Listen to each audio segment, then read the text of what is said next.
Are you still quoting 30-year-old movies? Have you said cool beans in the past 90 days? Do you think Discover isn't widely accepted? If this sounds like you, you're stuck in the past. Discover is accepted at 99% of places that take credit cards nationwide. And every time you make a purchase with your card, you automatically earn cash back.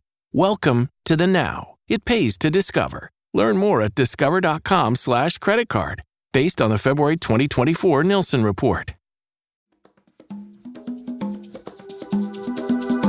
Today on CityCast Denver, the Titanic, RMS Titanic, was a very real ship that sank in the frigid waters of the Atlantic Ocean 113 years ago. But ironically, it's a story that's always meant something more to us landlocked Denverites. So this spring, as two brand new exhibitions bring the story to new Mile High audiences, we visited both and are here to share our impressions, takeaways, and recommendations for which, if either, are worth your cold hard cash.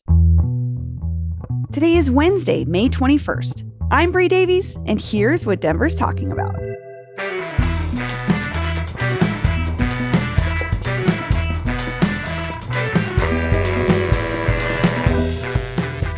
Producer Paul Caroli, hello. Hey.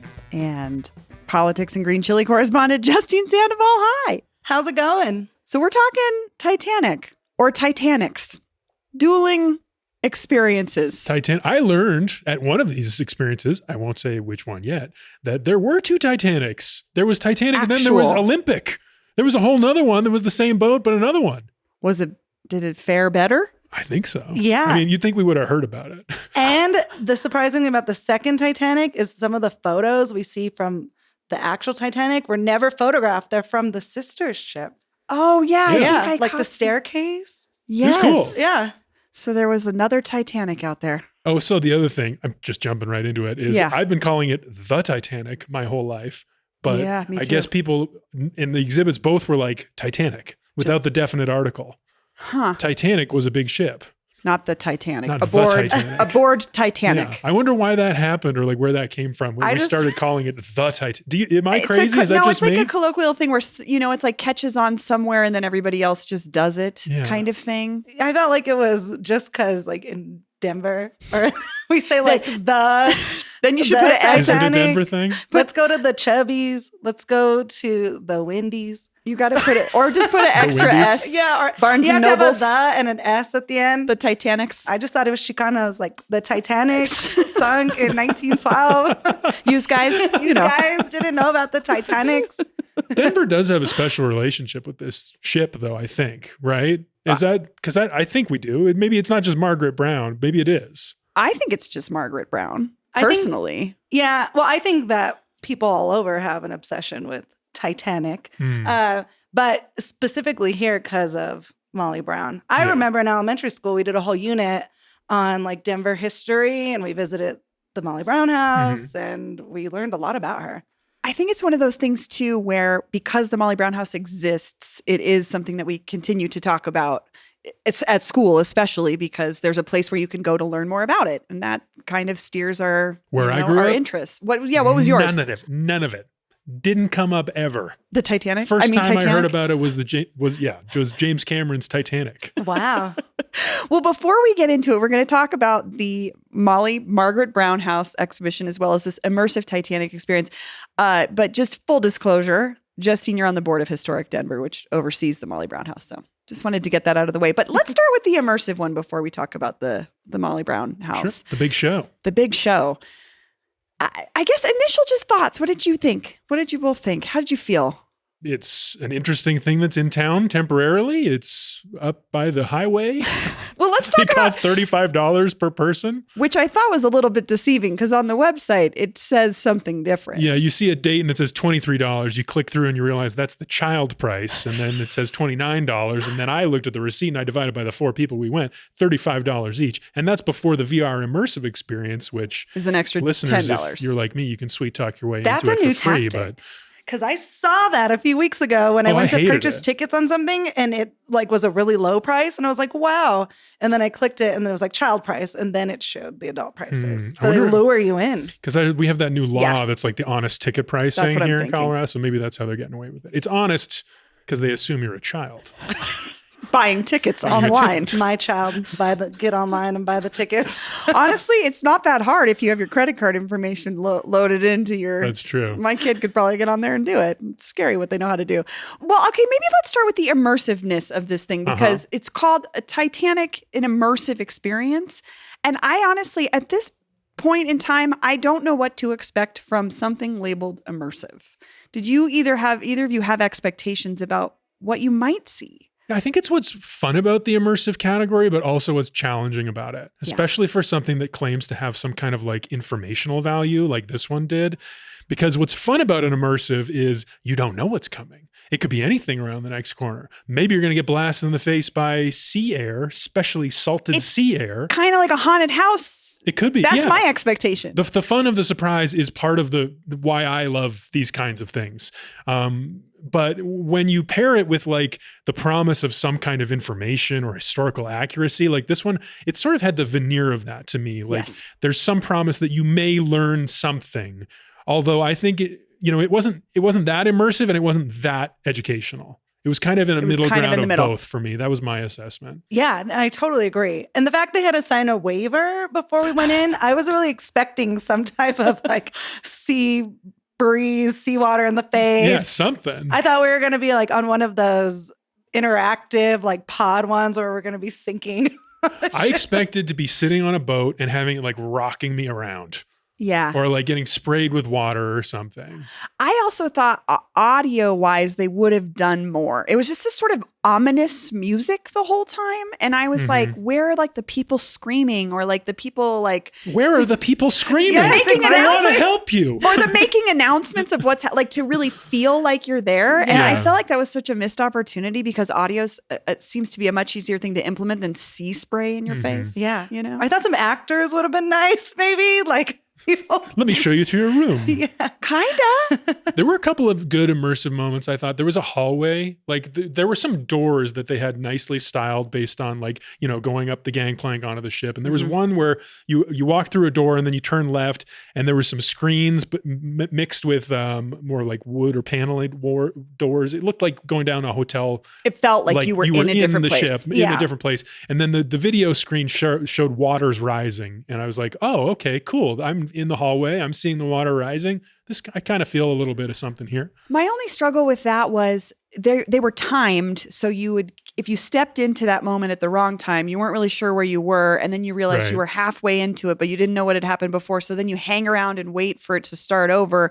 And then other people start crowding behind. The timing part was weird. Yeah. And that made it a little bit like not as immersive. Mm-hmm. I had to keep stepping back. But The highlight for me, immersion-wise, was the crow's nest.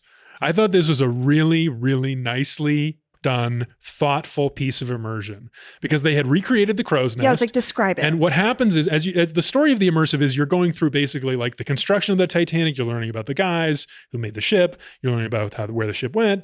You're learning about the fateful guard who took the key to the binoculars, which was apparently the whole reason that the Titanic sank is because the guy took the key to the box where the binoculars were. One of the crewmen was like supposed to be on this boat, and then he was like, bye, I gotta go, and took the binocular keys, and that's why? Tragedy all boiled down to this. Yeah, just one some guy forgetting his keys. Yeah, but so like they set up the crow's nest, and it's the night of the iceberg strike. Spoiler alert for the story of the Titanic, everyone. It hits an iceberg. But you're up on the crow's nest, and you can stand there, and there's this 360 video screen. It's giant. And so you see words on the screen that says like, this is the weather conditions of the night and what you would have seen if you were one of the two dudes up on the crow's nest. And then you see the pictures of the two dudes' faces, the actual dudes who are up there. And you get to think like, okay, would I see the iceberg and when would I see it? And how much lead time would I have? And then you see it coming out of the mists and it starts a countdown of like 80 seconds of like, this is how much time they had to raise the alarm, start the emergency, get the evac going, avoid the iceberg maybe. And I thought that was phenomenal. I totally felt something in that moment. I just thought it was missing the audio. Here's where I expected to hear the crash. Did you think about that? Yeah, I mean, I loved that too. I thought it was really cool because you see like the iceberg just appear out of the mist in the video and you're like, oh my God, I can't imagine being in this moment. And then like the countdowns of the second, like feeling all of that. But when the impact happened, I wanted like something, Yeah. some noise. A little bit more jarring. Yeah, and- it was just kind of like, no, we hit. and I was like, This oh. is when the iceberg would have hit. Please continue to the next room. I was like, come on, where's some like, Okay. Sure. at least a boom. yeah, there just wasn't a loud Someone hit crash. some blocks together. But again, also like, what did it sound like? Maybe it wasn't that initially that loud. I don't don't know. Rumbling, scraping underneath the ship. Something? I It's a don't know. very big ship, this Titanic. It was of Titanic proportions. One might say it was a Titanic ship. Justine, did you have a favorite part of the immersive aspect? I liked the lifeboat area, Same. which was really cool. And I thought that was probably one of the most immersive interactive things. So you're in a room in a lifeboat, and all the walls are.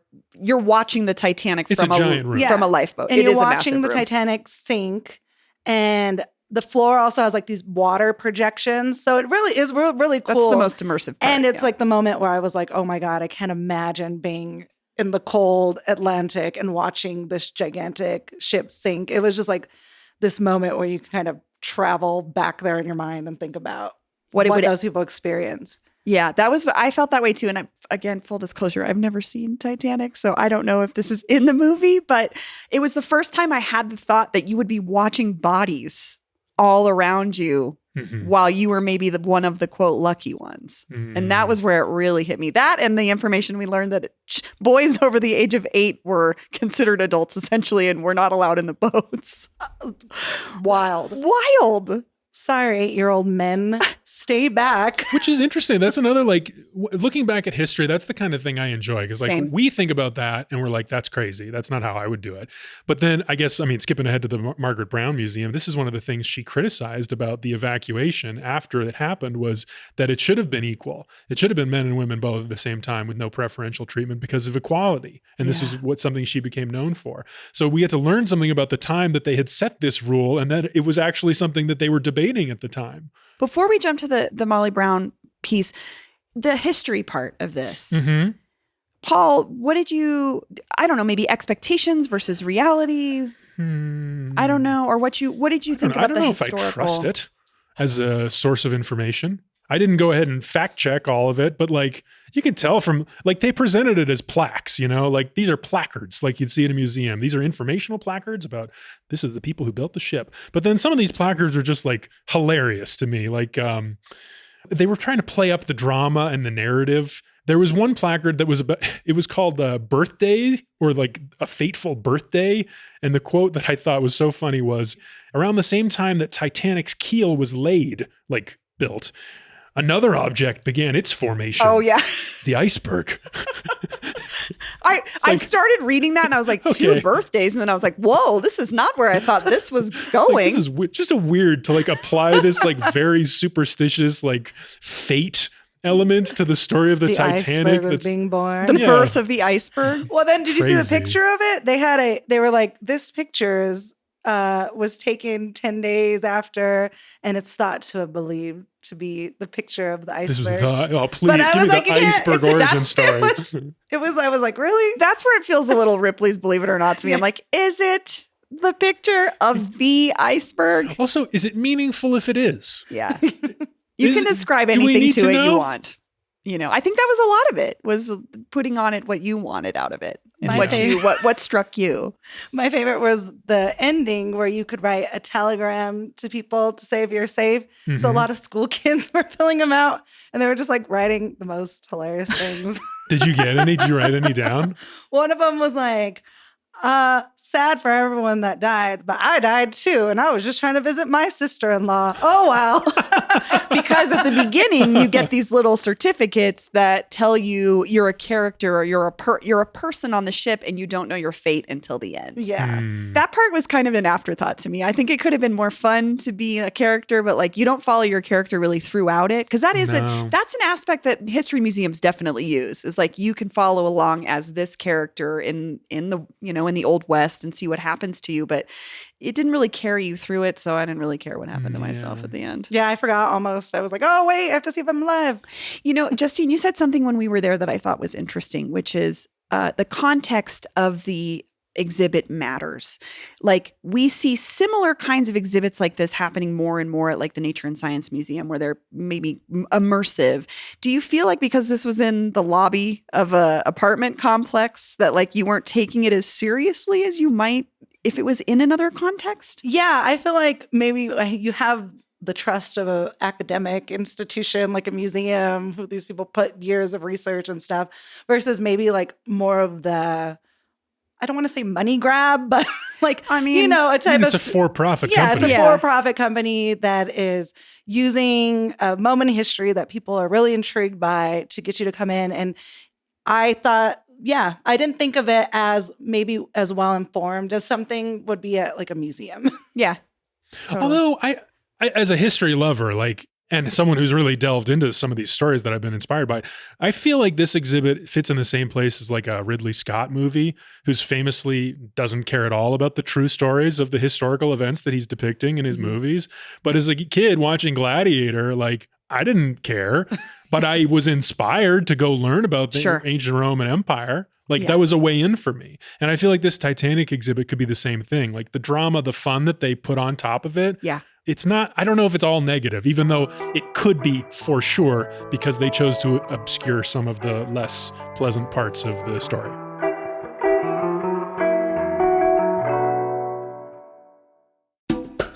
This episode is brought to you by the City and County of Denver Technology.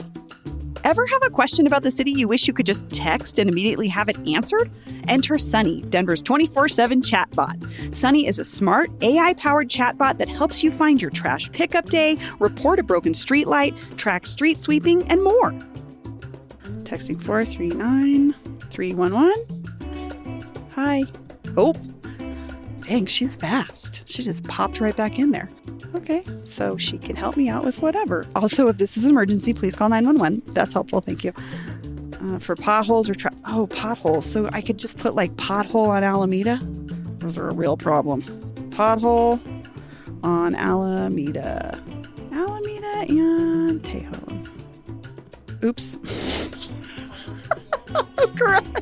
Autocorrect is making it really hard for me. That's all right. Sunny speaks 72 languages and responds instantly by text or WhatsApp and never makes you wait on hold. No apps, no forms, no personal info. Just help when you need it, totally anonymous. All you have to do is text HI to 439-311 or message 877-53-SUNNY on WhatsApp. Visit denvergov.org/sunnybot. Your city, just a text away. Thanks, Sunny. This episode is brought to you by Denver Health. Not sure if you need urgent care or the emergency room? Denver Health has you covered. For non-life-threatening issues like minor injuries, abdominal pain, and even stitches and x-rays, Denver Health's urgent care is your go-to choice. Just walk right in. No appointment needed. With 4 convenient options, including adult care, pediatric care, virtual visits, and a downtown location at 16th in California, Denver Health makes it easy to get the care you need when you need it. But remember, if you're facing a serious life-threatening condition, head to the emergency room right away. Like seriously, like right now. Like if you're listening to this podcast and you need emergency medical help, you have my permission to hit pause and call an ambulance. Urgent care is here for those unexpected issues that need quick attention but aren't emergencies. Plus, Denver Health accepts most insurance plans. Please turn off this podcast right now, call 911, and then go to the emergency room. When you're sick, think Denver Health Urgent Care. Most major insurances accepted. Okay, so the other exhibit is at the Molly Brown House. It's an addition to what already exists there about Margaret Brown's life. Very different just experience in general. Paul, had you been to the Molly Brown House before? Many years ago. Okay. It did not mean much to me then. This time was awesome because I feel like these two experiences complement each other perfectly. You get the inspiration, you're a little intrigued and you want to learn some of the real story. And then we happen to have an entire museum dedicated to this person who was a survivor of this tragedy. Yeah. So you can go super deep on the time and learn more of some of the more unpleasant stuff, some of the real stuff, the actual conflict. And there happens to be all this great material for you available. Justine, what would we have paid to go in had we not known you? I think it's $18. So a little cheaper. Positive. Yeah. Yeah, it's $22 for adults, $20 for seniors, $18 for kids. And there's not that much Titanic. I mean, her whole life, if people don't know her life, is like she got married to a gold mining baron in Leadville. Then they bought a house here in Denver. This is the house. You can see it in Cap Hill. That's where we were. Mm-hmm. They separated, and then she moved to the east, where then she went on some world travels, and then that's where she got on the Titanic to come back home to the United States and, survived. She got famous because she raised money for the immigrant survivors in the crew on the lifeboats, on the escape raft. She was going around and naming and shaming and threatening to publish the names of people who would not give money. These rich people who also survived as they are traumatized. And she raises money for the folks that are less fortunate. That's why people know her name and why they made movies and stuff about her. Yeah. Shame works so well. She said, you survived, God spared you, and now you have to help. Everything I learn about her, I love her even more. You kind of mentioned this, Paul. I feel like the Titanic aspect of Margaret Brown's life is not the thing that the museum it's not what they want to talk really about. love. They don't want to talk about it. They don't want to talk about it. I don't know why. Why don't they want to talk about it, Justine? I think there are many interesting things about here. her. One of the things that I found interesting when I had joined the board is I found out that Margaret Brown never once in her life went by the name Molly. We just call her that because of the movie. We call her that because of the movie. She went by Maggie Brown, but that's an example of like the lore that's been created around her that has to do with the Titanic. But I think the people at the museum get upset about that because they want to really feature this really interesting person and the work that she did outside of the Titanic. And that's why this exhibit right now that they have specifically talking about the Titanic, it's more focused on the work that she did for the survivors of the Titanic to kind of fall in line with that philanthropy theme of Margaret Brown and the work that she did for people, for labor, for animals. And the exhibit's actually called See Justice Done, and it's about the work that she did for the survivors of the Titanic. And that gets to the really great new artifact that they have of her life, which is, I found, quite special and cool. And you can buy a bunch of merch on it in their gift shop, which is better than the Immersives gift shop, in my opinion. But you want to talk about the flag? I thought the flag was so cool. There's a lot of mystery around the flag because there's no information about if it was ever given directly to her after the disaster. They really don't know a lot about it, but one of our board members came across it in an auction catalog and was able to acquire it at the end of last year and was able to donate it as a piece for the exhibit. But it is actually, it's really cool. It's a flag that wasn't saved from the Titanic, but is a replica of one of the flags from the White Star Line. And it has a little patch on it saying that it was given to Margaret Brown, but there's really there's no evidence of that happening. So it's interesting. I find it to be an interesting aspect of this balance that they're trying to strike at the Molly Brown House, which is, like you said, they want to focus on the philanthropy and the work she did beyond the Titanic, but understand the Titanic is going to be a draw for the museum to get people in the door in the first place. So I see why. I see them trying to strike a delicate balance there. There's a little bit of a tension because she never lived in the house when she was famous. Like she got famous after she moved away because she separated from her husband and left. Yeah. You know? Yeah. That's funny. That's just that feels like such a Colorado story to be a little bit of just like, we really get excited when people are kind of connected to us, famous people wise, because we don't have a ton of celebrities, past or present. So she got rich here. Yeah, but she got rich here. Get on the Titanic. Yeah. She also, like many of the rich ladies of the time, I learned from our really excellent docent, Eli, shout out to Eli, that she raised a lot of money for causes here, like the Dumb Friends League. She helped get the money together to build the Basilica of the Immaculate something on Immaculate Colfax. Conception. Yeah. Oh, I didn't realize that. Yeah, so like she was a pretty influential person and used the money that she had. I loved revisiting this museum as an adult because I had not been there since I was a kid. And I just always laugh at all of the photos of Margaret Brown because she just looks like a take no shit lady. Yeah. Every photo, she's just like, what do you want from me? I think we saw like one smiling where she was picture. like half smiling. She was grimacing.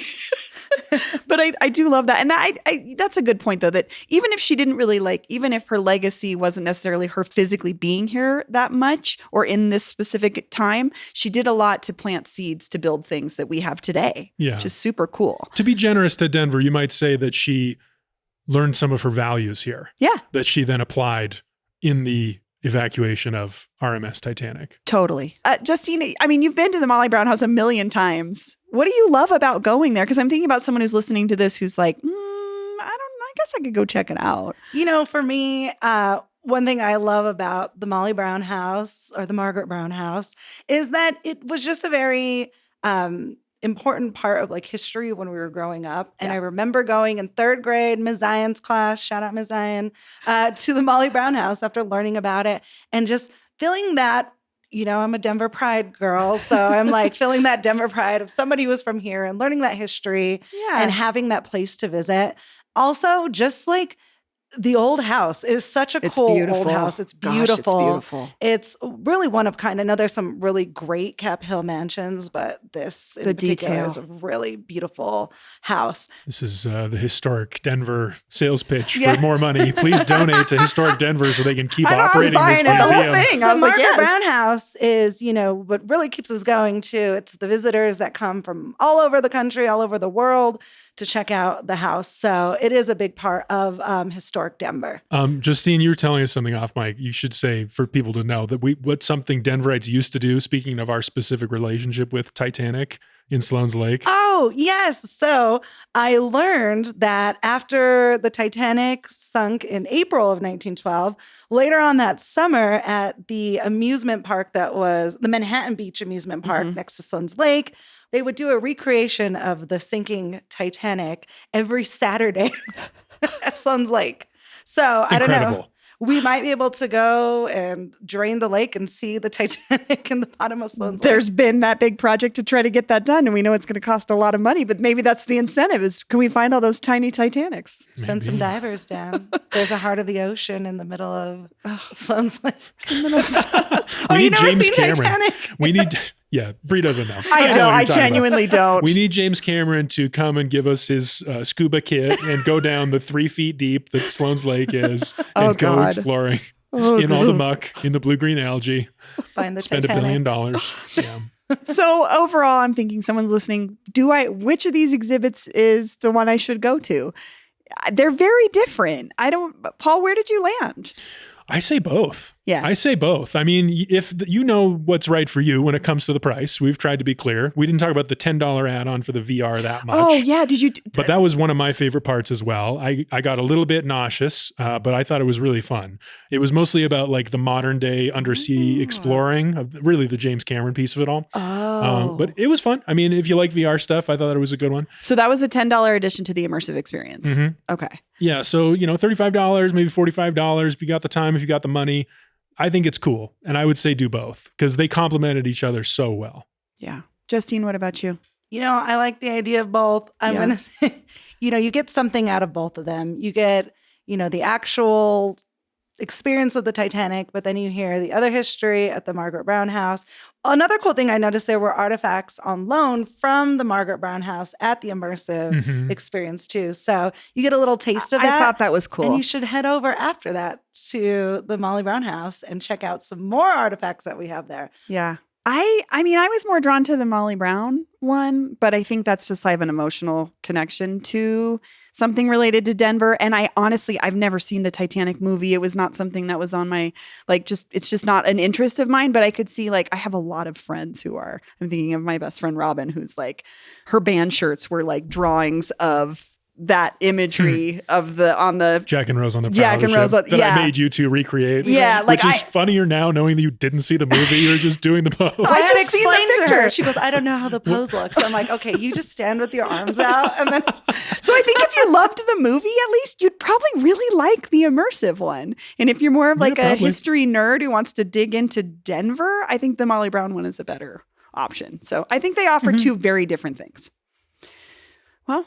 Paul, Justine, I'm glad we got to do Titanics together. This was fun. I love the Titanic. The year Denver got Titanic fever. See you next time. See ya.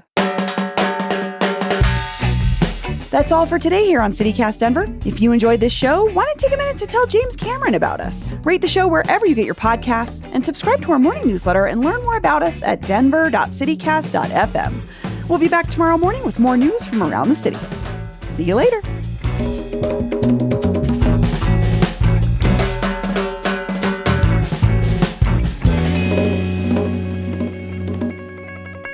There was a woman that was laughing at the name of the Denver Dumb Friends League. She was like, "Why would they call it that?" Hey, they renamed it just a Well, minute the person ago. she was with was like, but they just renamed it renaming it, this year. It took And us Marie and I were sitting there 100 just years. We were both like, trying to don't be say quiet, anything. like, don't Stop stop anything. interrupting people's conversations.